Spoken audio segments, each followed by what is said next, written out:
Thank you so much, Nicole, and welcome to the Blueprint Virginia 2030 Regional Tour. For all of you who are participating today, I want you to know that the Virginia Chamber of Commerce in our board and our executive committee decided that we should reach out to each region of the Commonwealth and kick off the Blueprint Virginia 2030 process. We should, in fact, start with Region 1. And this is our very first one. So this is our inaugural regional meeting. And we're excited to be doing that with you all participating today. Many of you have already started your participation because you were involved in the survey process for your region. And we're going to show you the results of those surveys in just a few minutes. I want to preliminarily recognize some partners and acknowledge some VIPs, and then I'd like to give you an update on the blueprint process before recognizing for comments Beth Reinhardt and David Manley.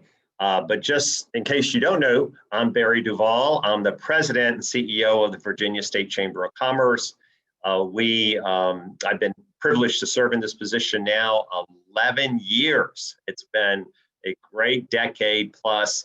And we've seen Virginia really improve in business climate rankings and growth and prosperity over the last 11 years. I want to tell each of you who are participating today that by working on this blueprint, you have in the past and you will in the future have your fingerprints on the growth of the Commonwealth of Virginia. And so we found this to be a great way of engaging, but it's also become a national model for other state chambers around the country, and they're engaged in similar process. I got an email today from Mark Wilson in Florida, thanking me for helping them lay the groundwork for their future 2030 plan a few years ago. So I've assisted other state chambers in doing this. It's proven to work.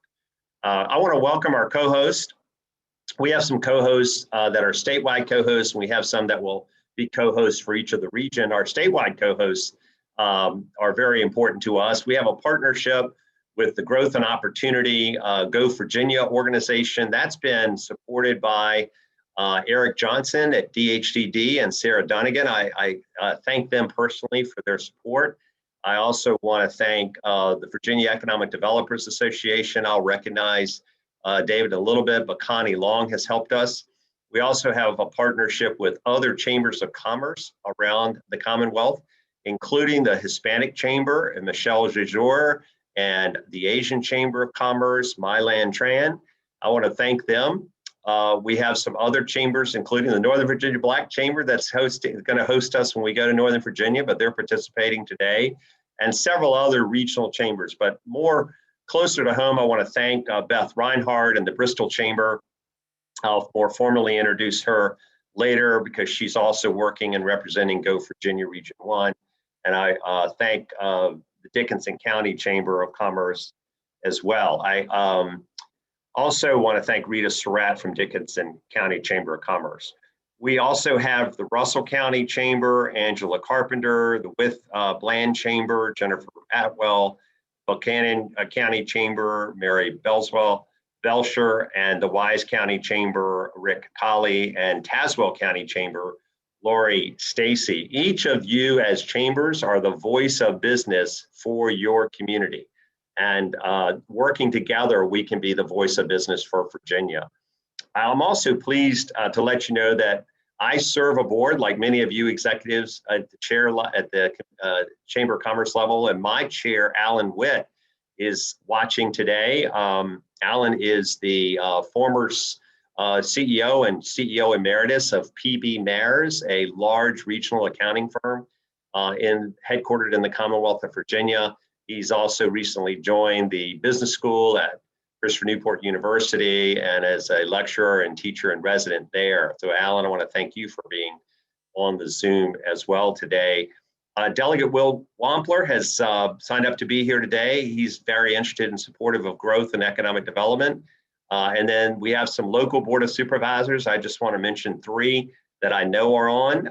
David Eaton from Russell County, and Sidney Kolb from Lee County, and Tom Lester from Tazewell. I spent 8 years, gentlemen, As a local government official in Newport News, I really appreciate you serving in local government, and everything happens in a community, and we need people like you that are economically minded. So thanks to all of you, and I also thank Donna Price. Dr. Donna Henry Price is on. Worked a lot with her in workforce training. Obviously, the Chancellor of UVA-Wise, I want to thank you for joining as well.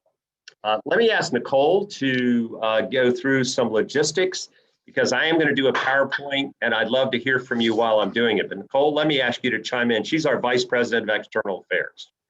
Yes, good afternoon, everyone. This is Nicole. Thank you for being with us today. Just to keep us on time, I'm going to keep it very quick. As Barry and David and Beth are going through their presentations, if you have any questions for them or general observations, please go ahead and use the raise your hand feature.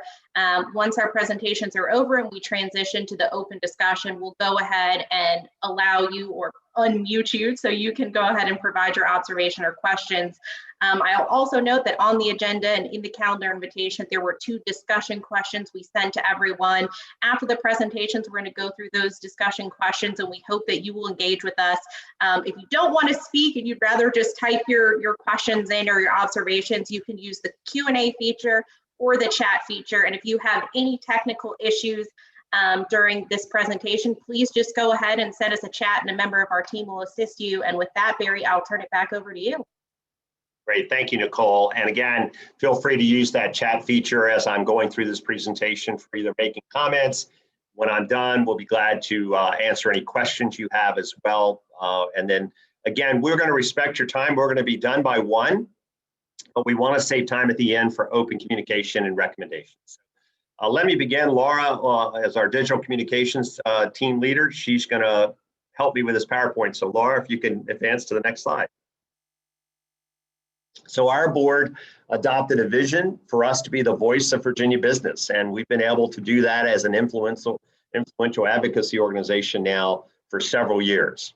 And as an organization, our mission is to be nonpartisan, but to really ensure that we're working to advance the long-term economic growth of the Commonwealth. We don't endorse candidates at the state chamber, but we do endorse ideas, and you are part of developing and laying the groundwork for the ideas of Blueprint Virginia today. Next slide. We've been fortunate to grow our alliance membership. Every dot represents 25 members, and now we are close to 28,000 small businesses and large businesses across the Commonwealth. We have over 90 local chambers we're in partnership with for advocacy. Thank you to all the local chambers represented today who I've acknowledged earlier. Next slide. Our goal, simply stated, is to ensure Virginia is the best state for business. We have been focused on this now for a decade. We've seen improvements I'll share with you in a few minutes. Next slide. We were fortunate to get the #1 state for quality of life in Forbes in 2019. Next slide. Some other rankings you may not have tracked. Of course, you know about the CNBC ranking in 2019 for the top state for business. But we were also #1 in public schools in the South with Wallet Hub. We're also ranked the best state, #2 state for higher education by Smart Asset. Next slide.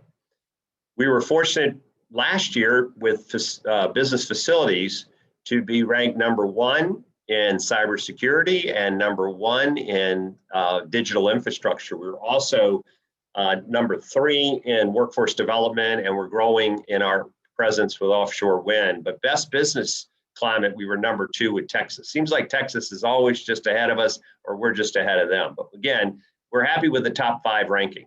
Next slide. We also have seen rankings in other areas. Wallet Hub recently came out with this particular ranking regarding innovation, and we were in the top 5 with innovative states. Next slide. And US News ranked us 7 in the country, but we were #5 in equality and 11 in economic opportunity. We're going to lean in more in Blueprint 2030 on equity. Next slide. And we just got this announcement. We moved up 3 spots with Chief Executive magazine. They survey the top executives in the country, and we were fortunate to be just moved up, just got this news, so ranked 13th now. I believe we're still in the top 5. we have to do a better job of marketing Virginia to CEOs, and we need some initiatives to go forward on marketing. Blueprint 2030 will call for that as well, I hope. Next slide. So what does Virginia's data center and technology reputation look like? When you begin to think about our state geographically, one of the things you've learned is that about 70% of the world's internet traffic passes through Virginia. What does that literally look like in terms of investment? This is a slide that we were able to work with VEDP on putting together some of the largest data centers that are throughout the Commonwealth of Virginia. And note, they're not just in Northern Virginia. And I think that's the point I want to make today. You'll see a lot of these investments throughout the Commonwealth, including the GO Virginia region you're in. Next slide. The same with our tech ecosystem. We know that the knowledge-based economy is the fastest growing part of the economy in America and around the world. And we know that the large and diverse tech ecosystem that Virginia is growing. It's not just in Northern Virginia, ladies and gentlemen. Look at these logos that are investments throughout the Commonwealth, and obviously including the GO Virginia region we're talking with today. Next slide. So the economic development announcements, I asked VEDP if they would put together, Beth, a list of the announcements for GO Virginia Region 1. Now, I won't read these to you, but I'll show you there are 4 screens of announcements in GO Virginia over the last couple of years. This is the first screen. Next slide. The next slide. And then the next slide. And then I have a summary slide, and we will make this available to all of you. But the summary slide has a few observations that I wanted to bring over the last couple of years. The first is consistent with my time when I was Secretary of Commerce and Trade for Virginia, that the expansion of existing industry almost always outweighs the new investments in any region of the Commonwealth. And you can see here the new versus the existing. The expansion of existing consistently has been more jobs than the new investments. But we want both. We want to continue to see both grow. And obviously 2020 was a big year for manufacturing announcements in your region. And 2021 has started off pretty strong as well with new jobs and new announcements. Next slide. Some background on Blueprint Virginia. How does the business community put its fingerprints on the future economic growth? We do so by putting forward a plan. Our first one was given to Terry McAuliffe a few weeks after he was elected in 2013. And by the way, this was his first public appearance after the election. It was at our economic summit in Williamsburg in front of about 700 business leaders. And I understand he's applying for the job again. So for those of you who are reading the headlines, you know that he's interested in taking this job position back and to be hired once again to be governor. If that's true, and he does succeed, he will understand the Blueprint Virginia process very well as he worked with us to implement Blueprint. But there are others running that also understand the Blueprint Virginia process, but this was the first one we presented.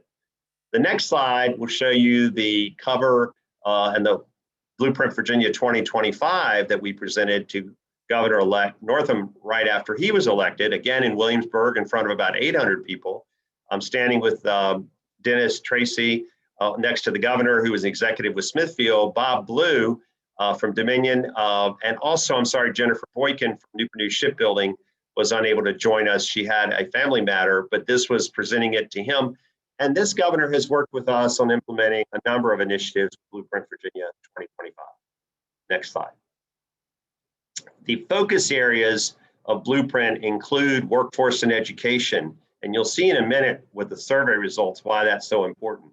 We also have been focusing on improving our business climate, investing in transportation, and making sure we have the best healthcare in the country, ensuring our energy supply is sufficient to meet our needs, promoting our technology and innovation and manufacturing community.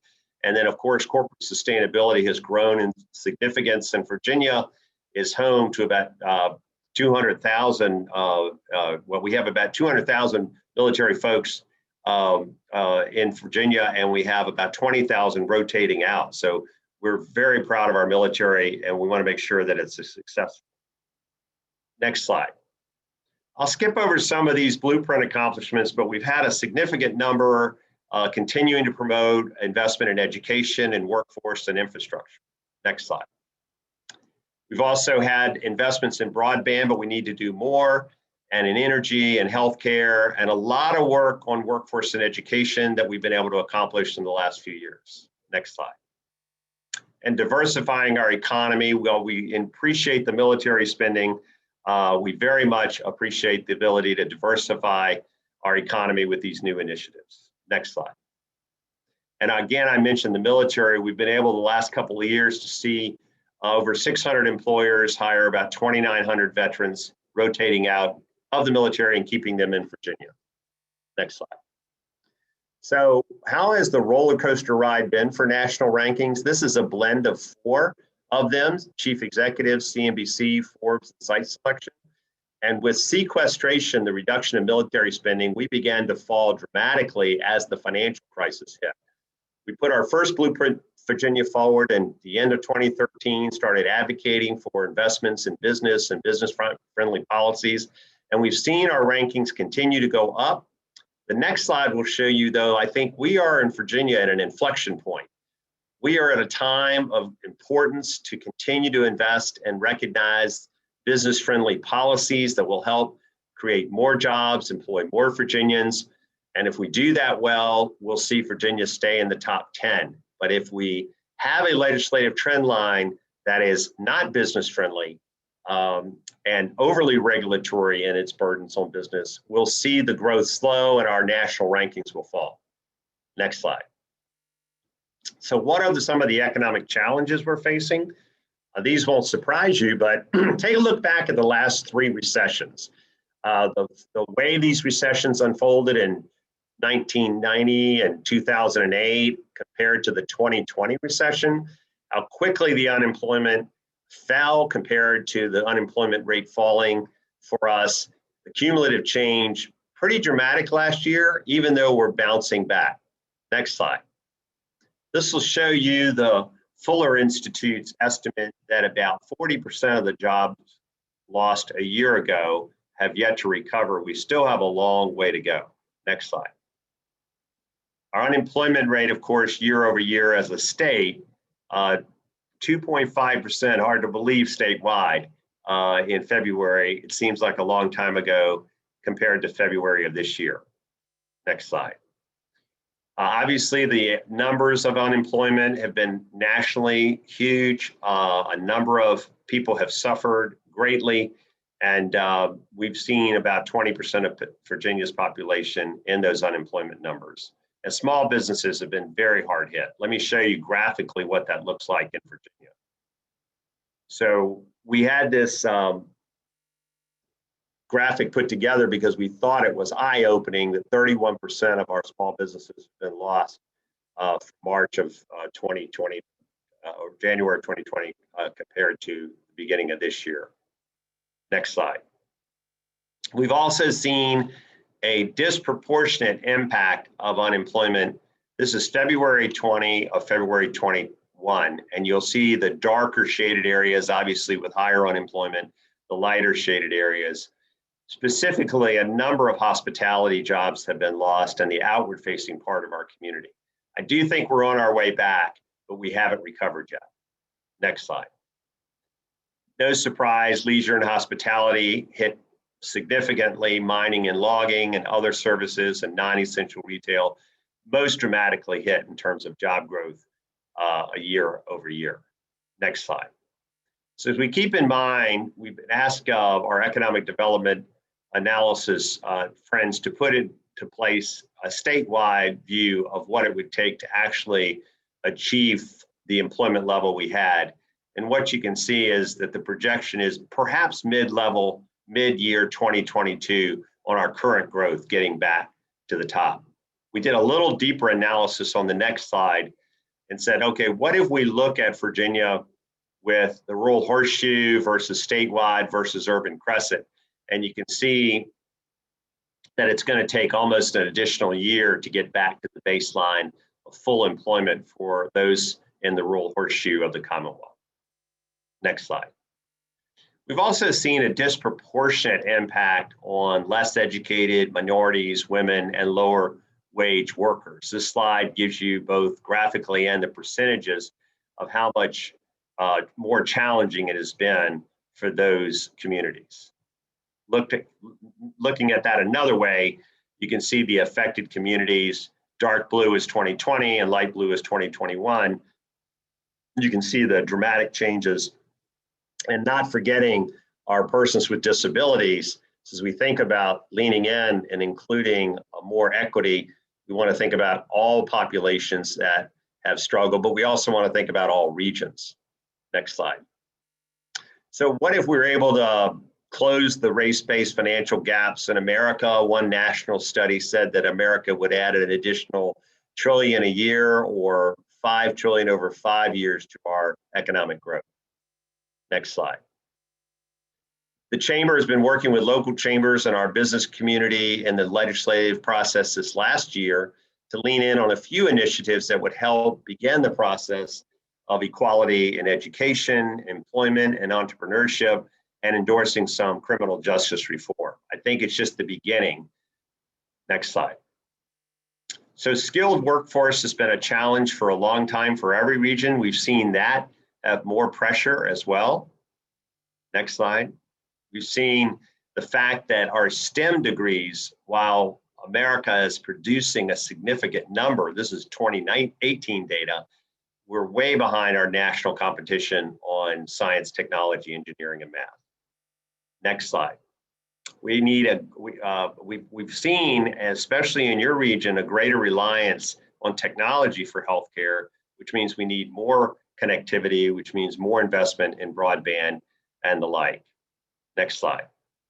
We've also seen aging infrastructure. I think we were talking about that earlier, and the need to have a more resilient transportation and energy grid. Next slide. And of course, housing is a big part of economic growth, and we've seen the importance of housing to economic growth. We've also seen a shortage based on some statistics coming from our friends in the realtor community. Next slide. So keep all that in mind as we think about Blueprint. And we'll quickly wrap this up by talking about the process, spend about 5 more minutes on the results of the survey, and then we'll save some time for Beth, obviously, and David to make some comments as well and hear from you. Next slide. Our steering committee is led by Nasik Keen, the CEO of SAIC, and Edward Bain, of executive with Dominion Energy Virginia. He's president of that organization now. Next slide.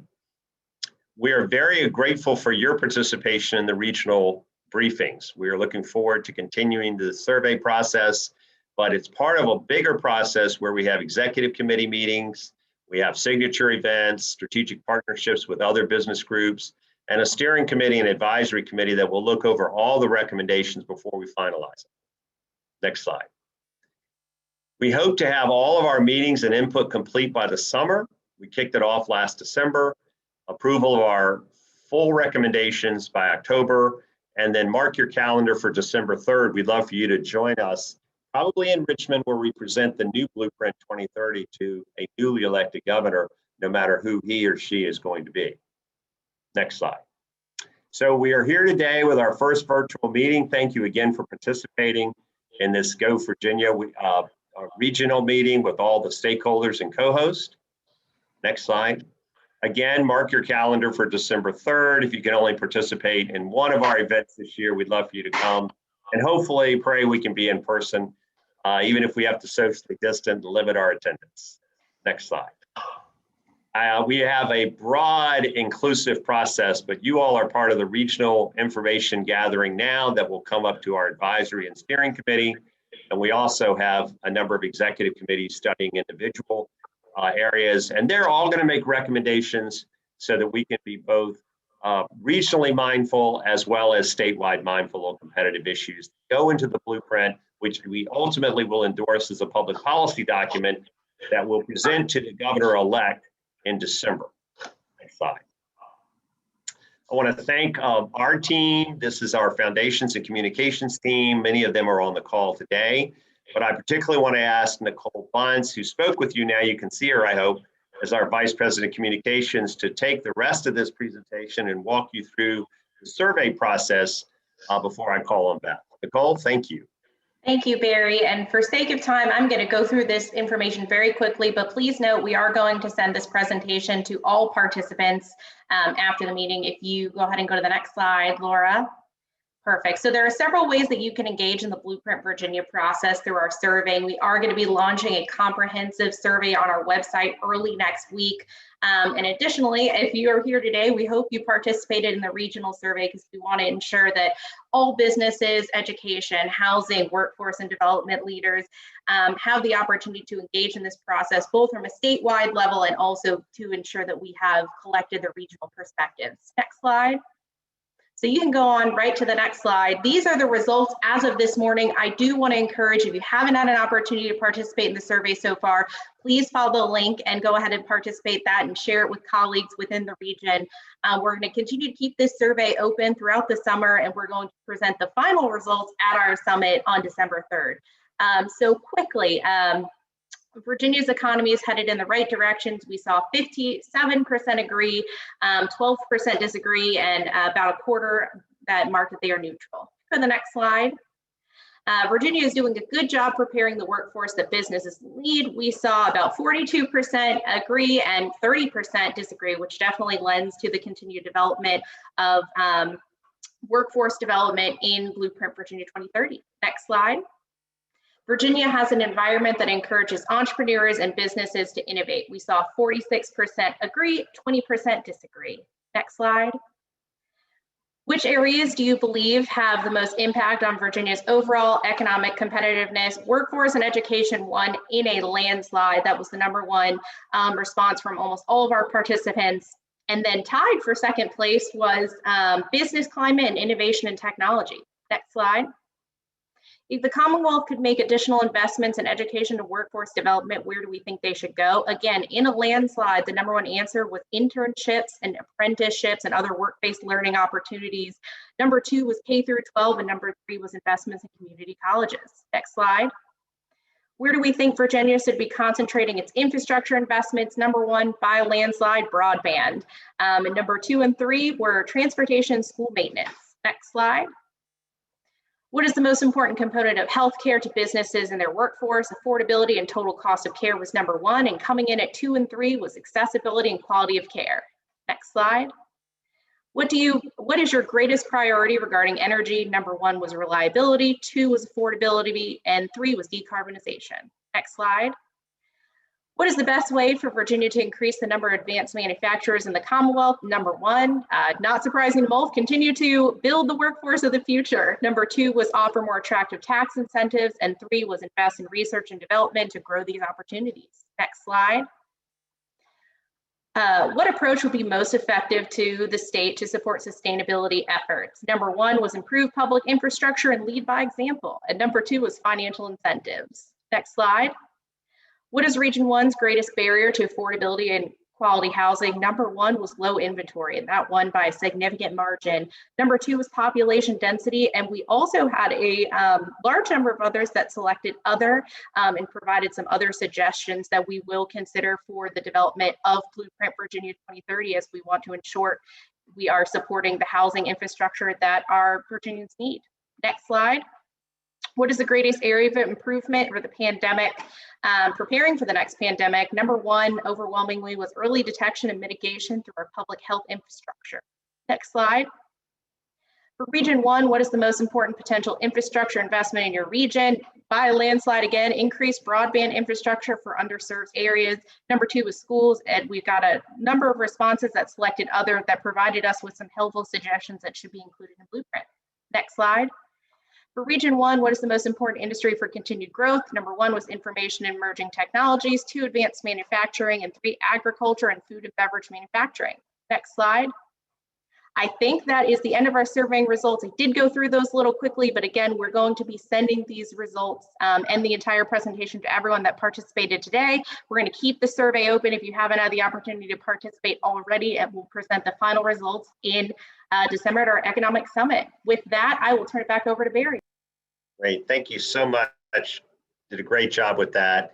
I wanted to turn, and we will see how much time we have left at the end to do Q&A and respond to some of the chat comments. But I want to thank Beth for her partnership in this, both as a chamber executive, where she leads one of the 5-star accredited chambers in Bristol, Virginia, and Tennessee. But I think we're fortunate to partner with her, but her leadership in GO Virginia as vice chair. So let me turn to her for purposes of making a few comments and presentation. Beth, thank you for being here, and look forward to hearing from you. Well, good afternoon, Barry, and everyone tuning in today. Appreciate the opportunity to be a co-host today and to wear the other hat for our GO Virginia Region 1 Council as well. And your points earlier about Zoom and the opportunity to communicate this way during a pandemic really has been great for us in this region because of our distance from, let's go all the way to the Cumberland Gap to Richmond is probably the farthest points for anyone in Virginia. So it's been a great tool for communicating, and would also add to that great list of economic wins for us. We had the Amazon Distribution Center announced last week here in Bristol that we're very tickled. That's coming online here by the end of the year. Talking about our Region 1 Council and our work there, I want to thank our backbone organization. UVA WISE has been stellar, and I know Dr. Henry is joining us today. So thanks to her entire team and those assigned to this for the work they do, and for you all recognizing GO Virginia as a great resource to do these listening tours. I will quickly, because I know we want to hear from folks on here, I want to run through some of the things for Region 1's Council for GO Virginia. Just a few basic things. In 2021, our average salary in Region 1 is $35,571.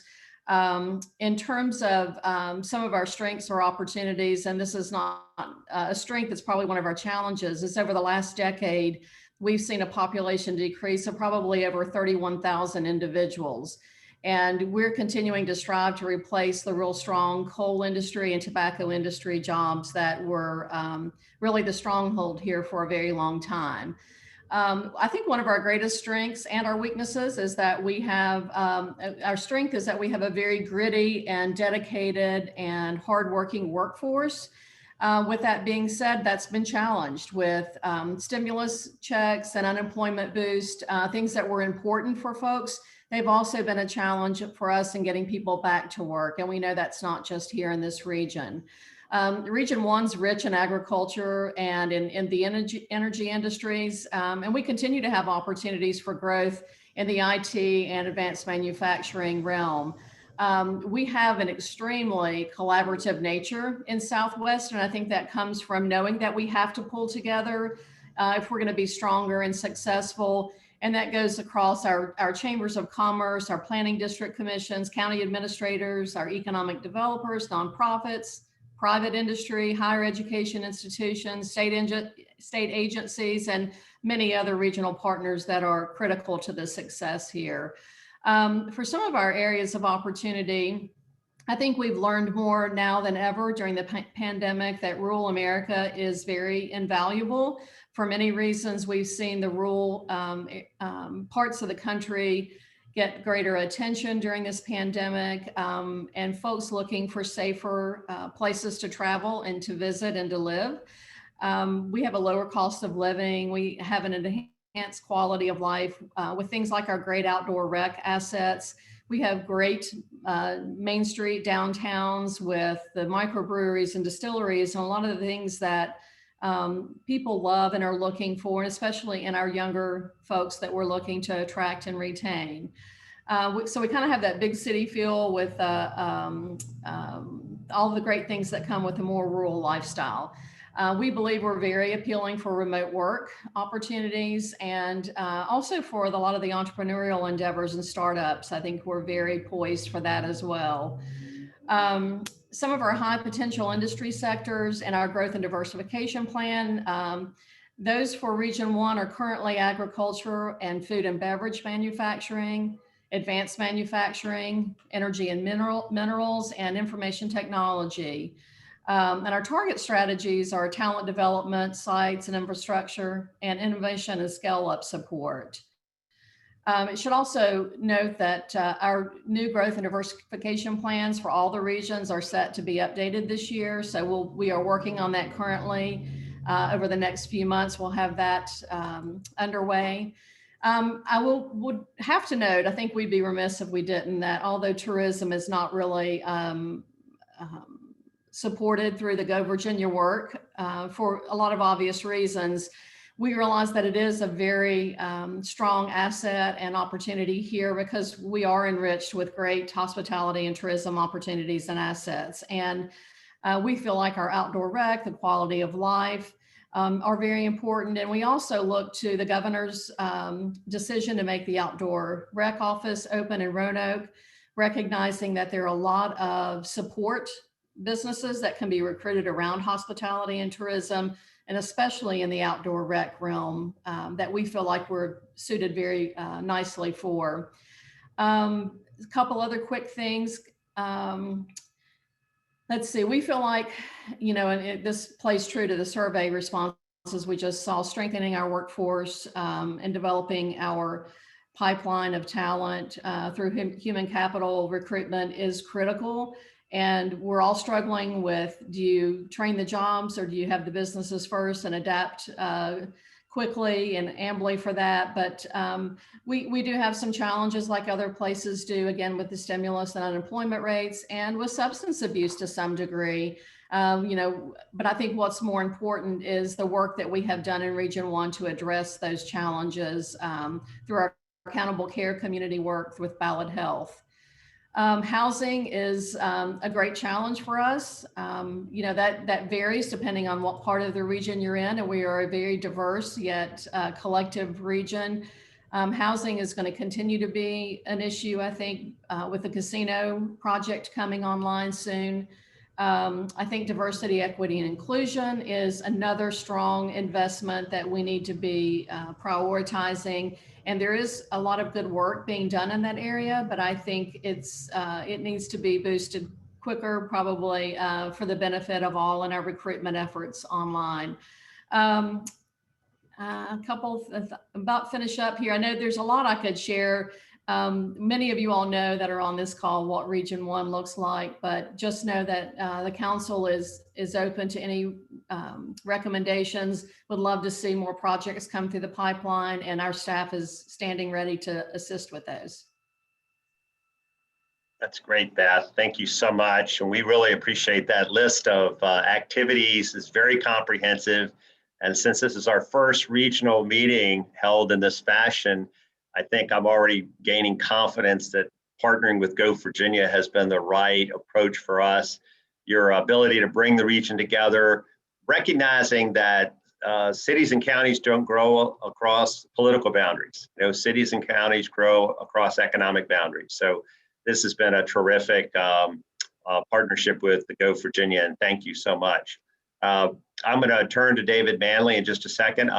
You mentioned Dr. Henry. I know that Tim Sands, Tim Sands, President Sands is on. I want to thank him for his good work across the Commonwealth. We have seen the benefits of Amazon's headquarters in Northern Virginia, but now we're seeing the benefits across the Commonwealth with job creation. Dr. Sands was very instrumental. I remember in the days where I had a very small fingerprint on the strategy to bring Amazon to Virginia, and he was very instrumental. So thank you, Dr. Sands. David, thank you for representing VEDA. Let me turn to you for a couple of words. Partner with the Virginia Economic Development Association. I know you're serving there as the vice president, and welcome and thank you. I know you're a native of this region and representing them in your as the Joint Industrial Development Authority Executive Director too. Would you like to say a few words? And thank you. Thank you very much, Barry. Appreciate the kind words. Good afternoon from Wytheville, everyone. Even though I am representing VEDA as the association's vice president today, my roots are here in Wythe County, and I'm happy to be the economic development lead here. I'm very happy to be with everybody today. And this discussion, while it certainly promises to be pivotal and productive, it really already has been, I think, as we think about Blueprint Virginia and the future of business in this region and across the Commonwealth. As you already probably know, VEDA, the Virginia Economic Developers Association, is a strong voice for shaping economic development policy here in Virginia. We also strive to be the leading source of effective education and networking for economic development professionals. Now more than ever before, economic development is truly everyone's business. Looking back over the past year or so and at our shared experience with the pandemic, I think we can all agree that it's critical we do everything in our power to get all Virginians back to work and invigorate the Commonwealth's economy. At VEDA, our public policy platform aligns with that primary objective. Specifically, we recommend policy and budgetary items in three main areas. The first is having a skilled and available workforce. We're convinced that the future of Virginia's economic development success is the attraction, development, and the retention of talent. VEDA supports the Virginia Jobs Investment Program, also known as VJIP, and the Virginia Talent Accelerator Program, two complementary efforts that provide economic development projects with critical workforce training support. VEDA is also in favor of additional funding to build on the success of the Workforce Credential Grant, also known as Fast Forward, a pay-for-performance initiative that creates and sustains a supply of credentialed workers to fill occupations where demand far outstrips supply. The second major public policy focus area is promoting economic prosperity for all regions of Virginia. To be competitive, we must have fast, reliable ways to move people, goods, energy, and information to and from every corner of the Commonwealth. VEDA supports increased funding for the Virginia Business Ready Sites program and other efforts to prepare viable sites for businesses looking to locate in or expand in Virginia. Minimizing the time and mitigating the risks of the path to the marketplace make all the difference in today's fast-moving competitive environment. VEDA also supports funding the Virginia Telecommunication Initiative, as well as maintaining funding for GO Virginia. A third major public policy focus area is developing tools for competitiveness.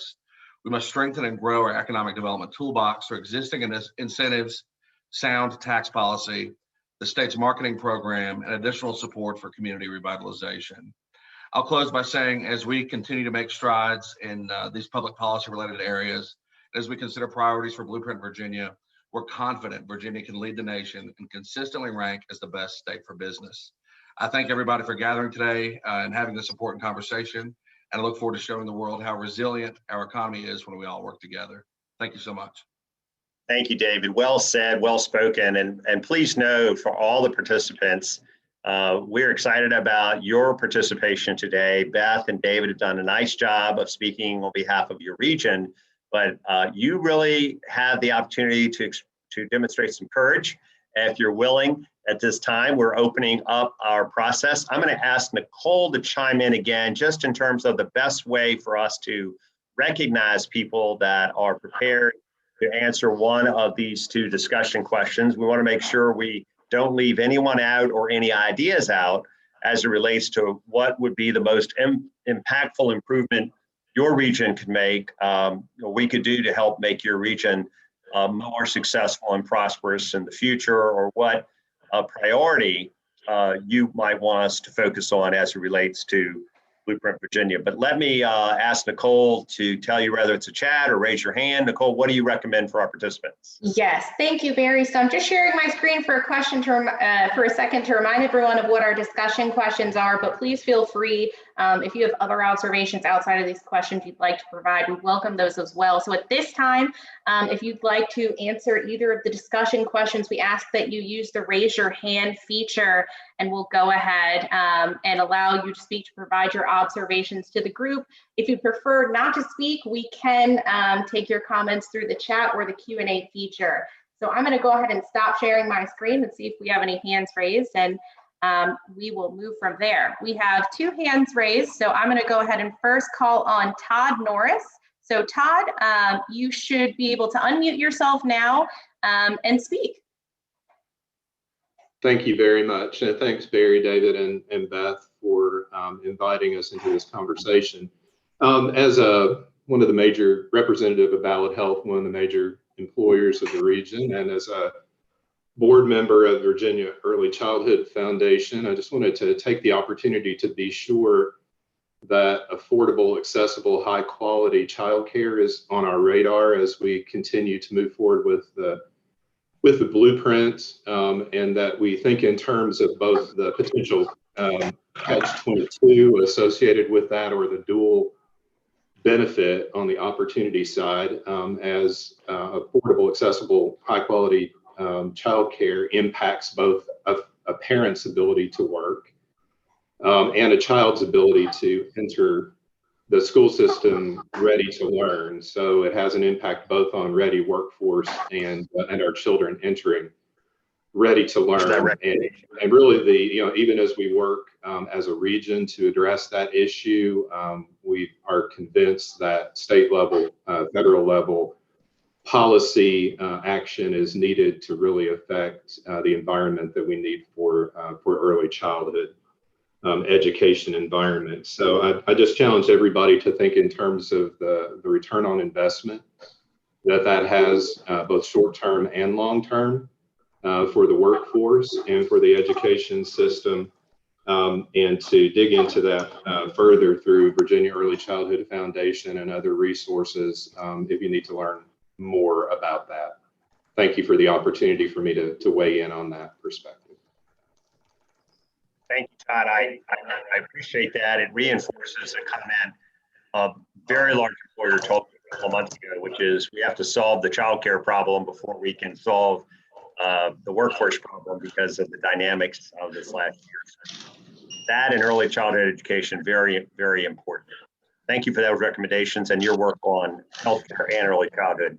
Nicole, do you have a second person to call on? I do. So the next person that I'm going to go ahead and call on is Amy Bowie. Amy, I just allowed you to speak, so you should be able to unmute yourself and provide your observations. Okay, thank you all so much for having me today. So I'm Amy Bowie, and I am in Abingdon, Virginia, and I'm the owner of Miss Amy's Child Care, and we've been in business almost 30 years. So child care, like Mr. Norris said, is an unusual type of industry because we're not like other industries. We do serve a dual role in Virginia's economy. We enable parents to work and support their families and foster a healthy development and school readiness for our future workforce. Right now in Virginia, we're in panic mode and pandemic mode. And the pandemic really revealed the need for a much stronger and stable childcare system for our state. Many centers closed, some of them permanently at the onset of the pandemic, creating a crisis across the state. Without a stable childcare industry, parents cannot go to work, as we have seen, and it could practically destroy our economy. In Southwest Virginia, we have a unique problem because we're actually a childcare desert with already a very low number of quality centers in the area. Compounded by the pandemic, this combination really stifles community growth and development. We need to be promise makers, joining Virginia's Promise Partnership in making the goal of quality childcare available and accessible to all Virginia families by 2030 in order to ensure Virginia's economic success and affordable quality childcare. We should include this initiative as a priority in Blueprint 2030. Currently, our center has 90 plus children on the waiting list, and we can only take about 50 of those. So thank you very much. Amy, thank you. And I got a text from my policy team, and we obviously very much appreciate it. And we have been already briefed and have already indicated our support for the Virginia Promise. So this is a very helpful additional comments to add to the support for that. Thank you for including it. Nicole, do we have others? We do. So I'm going to Gerald Moore. Hold on one second. Gerald, you should be able to unmute yourself now and speak. Hello, Nicole. Thank you for allowing me to speak. I've been listening to the presentation and several items spoke out to me. The executive director of a nonprofit organization called Mission Fulfilled 2030. And what we do in Mission Fulfilled is we create technology and STEM programs for underserved African-American males and brown boys to participate in tech and STEM. Currently, Black males make up less than 5% of the high tech and STEM workforce. Black males also make up less than 2% of the public school workforce. So right now we have a situation where African-American males and Black and brown boys go through K through 12 where they may not have representation that looks like them that can give them guidance into the technology workspace. So we create those programs, where we offer representation from African-American males and brown males in the technology workforce. And we create those STEM programs so that we can build the workforce of the future. I see that you guys have that in your plan. And my question would be, how would my organization be able to tap into those resources so that we're able to help Virginia build that stronger workforce of the future? Thank you, Gerald. Thank you for the comments and for the focus and for the good work that you're doing. The Blueprint document has been, for the past several years, a platform for advocacy. And as there are specific initiatives around public policy concepts, we have been able to lean in and support with our partners, over 94 business organizations across the Commonwealth, initiatives and raise the awareness of those initiatives and investment in those initiatives. I would tell you, prior to 2012, early childhood education may not have been as bipartisan or as much of in the mainstream of economic development and how it's connected to our prosperity. The work you're doing in a similar way needs more publicity, promotion, and we are very interested in finding ways that we can support you. So thank you very much for joining today and for making and the good work you're doing. And we will do what we can to support and raise awareness for it. Nicole, do we have anyone else? We do. So I'm going to, Jonathan Belcher, I just allowed you to speak, so you can unmute yourself and address the group. And then just so we can know who's on deck, Dr. Henry, we are going to call on you next. Jonathan? Yes, this is Jonathan Belcher with Virginia Coalfield Economic Development Authority. We're a regional economic development group in the Coalfield region of Southwest Virginia, also a longstanding member of the Virginia Chamber. I agree with everything that's been said, and I think that the blueprint points hit upon all the key things for our region. Of course, from a traditional economic development standpoint, I think the challenges that face at least the Coalfield region are still, a lot of things that are infrastructure related. So things that improve, investments in broadband, transportation, things like the Coalfields Expressway, which is still, a very important project to the region. Those types of things will really help from a traditional economic development standpoint. And then also small business growth is very important for our region. I think we kind of see that goes hand in hand with the traditional economic development efforts. And so policies that are supportive of small business development in a rural region like ours, I think are also very important.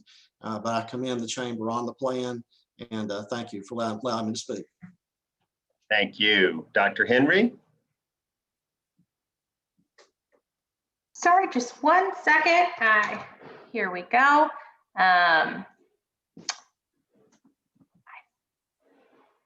You should be able to speak. Okay, if you can hear me now, I'd like to echo Jonathan's remarks about supporting small business.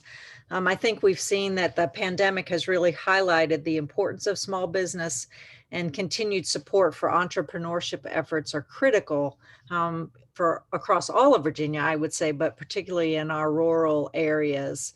That's any strong support for building an ecosystem around our small businesses will help the economy and our community development that we're working so hard on here in far Southwest Virginia. I believe that building our communities is vital to attracting and keeping businesses and our population.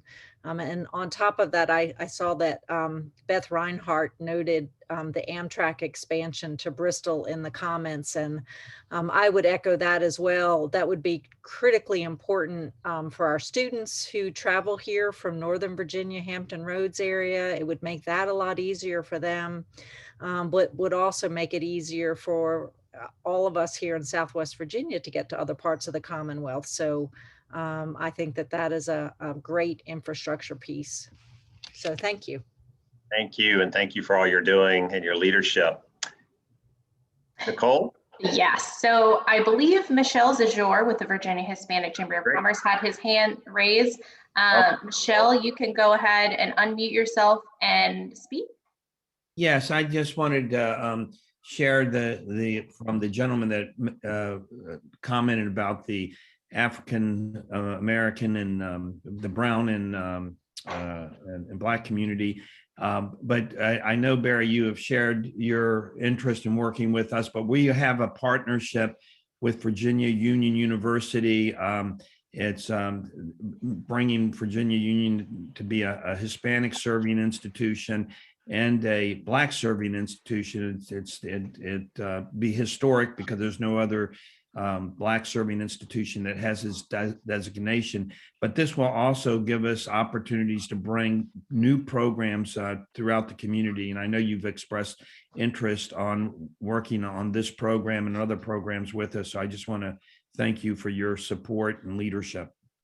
Thank you, Michelle, and a very important initiative that you just articulated with higher education. Thank you so much. And we have time, I think, for maybe one or two more people. So Dirk Moore, I have just allowed you to talk, so you should be able to unmute yourself and address the group. Well, I'm afraid I might be a little redundant because of the last speaker and who he was endorsing, but I do want to point out again that there are organizations that are working on behalf of people of color, young people of color, and young women who are trying to resolve these issues related to childcare and also providing early education opportunity for people. I work on a steering committee for the YWCA of Bristol, and those are the very issues that are front and center for us. And we're also trying to do more to reach out into the rural areas of Southwest Virginia with the services that we provide to make sure that families have the opportunities to develop their workforce skills. So the point that I just want to make and perhaps reinforce is the idea that whatever the state does, they should look at existing organizations that are already trying to do that and create the right kind of partnerships to be the most effective. Thank you for sharing. Nicole, a couple more, maybe one more? Sorry, I was muted. I think we can take two more. So we have Milan Tran with the Virginia Asian Chamber of Commerce. Milan, I just allowed you to speak. So if you unmute yourself, you should be able to address the group. Thank you very much. I heard a couple of small businesses and nonprofits mentioning small businesses, competency and approach to help support small minority businesses. I would like to advocate for both the Commonwealth and localities to encourage through policy to encourage incentive for economic investment by smaller enterprises. By small, I mean 50, 20 employees or less, because most of these incentive programs are awarded to employers with maybe 100 employees plus, where our Asian members in the region are smaller, many are service or technology bound firms. So that policy change would be highly appreciated. Thank you. Thank you, Milan. All good ideas. Nicole, let me ask you about the ability to continue to receive input and continue to receive ideas. And what do you recommend? I would like to ask Alan Witt, who's on, to just say a few words. And maybe we can promote Alan to do that if he's still on with us. Alan's my chair. I'd like for him to come on and just say a few words about what he's heard today and how the board views Blueprint, and then have Nicole close us with some follow-up. I know we're bumping up against the 1 hour mark, but Alan, are you available to share a few words with us? Yes, and I did just promote Alan, so he should be able to come on in just a second. And as Alan's coming on, I do want to remind everyone that this is a 8-month process. So this is, we hope to just be the start of many conversations. I'm going to put in the chat the direct email to get in contact with our policy team. Should you have any research, observations, or suggestions you'd like us to look in that would not only benefit your region, but the state as a whole, we appreciate your participation today. So let me go ahead and turn it to Alan. Nicole, thank you. I assume you can hear me? Yes. Yes, good. Barry, thank you. Again, my name is Alan Witt. It's an honor for me to serve as chairman of the Virginia Chamber Board of Directors, especially during this time where we are developing Blueprint Virginia 2030. I do want to recognize and thank both Beth and David for their presentations, as well as Todd, Amy, Gerald, Jonathan, Dr. Henry, Michelle, Dirk, and Milan for being willing to speak up and participate. These events are only worthwhile if people who are participating voice their opinions. And I have to tell you that I was reflecting a little bit on a number of things I heard. A long time ago, back in the early 2000s, I was on the Commonwealth Transportation Board and spent a lot of time down in your region talking about Coalfield Expressways, touring it, and looking at Amtrak service and how that can be increased. And on one hand, a little bit sad that we're still talking about the same things, but on the other hand, it's very, very important that we continue to focus in the Commonwealth on issues like that, as well as the other issues that were brought up today. But these discussions are extremely important to ensure the voice of members of the business community from all the regions around the Commonwealth are represented as we develop Blueprint Virginia 2030.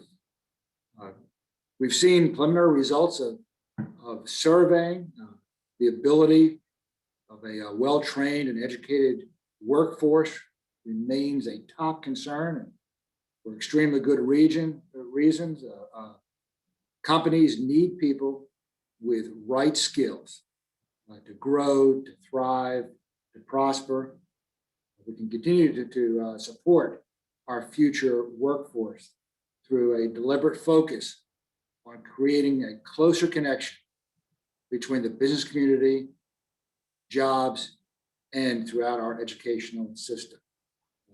These connection points include greater access to internship opportunities, other work-based learning experiences, the development of career exploration tools, and business involvement, which is so important. It's the businesses that need these trained workers. Business involvement in the design of the education and training program. Other essential areas of focus include greater access to broadband infrastructure for Virginia, especially in underserved areas. We've talked a lot about Zoom today, how important broadband is for our ability to communicate. Building on these ideas, we'll continue to place a special economic development focus on rural Virginia, including marketing, including broadband coverage, expanded site inventory, and sector-specific customized talent development initiatives. I sincerely appreciate everyone who's been on this call today. Our chamber is the voice of business in the Commonwealth, and this effort, Blueprint Virginia 2030, is a significant way that we have our voice heard. So Barry, thank you. Thank you, Alan, for your leadership, and to all the board members who are participating. And Beth, let me thank you, Go Virginia, David, you and VEDA, and all those who commented today. Nicole has put some information, including policy team at vachamber.com. Please keep sending us your ideas. We're at the beginning of this process, and we look forward to continuing to include your ideas as we update Blueprint Virginia. We'll be meeting with the nominees after they're selected in the summer, letting the nominees for statewide office know of the process, foreshadowing the opportunity to present them a comprehensive plan endorsed by a broad coalition, regionally and statewide and in each industry sector, for creating a brighter future for all of us in the Commonwealth of Virginia. With that, let me say thank you again. Have a great week, and we'll stand adjourned. Bye-bye.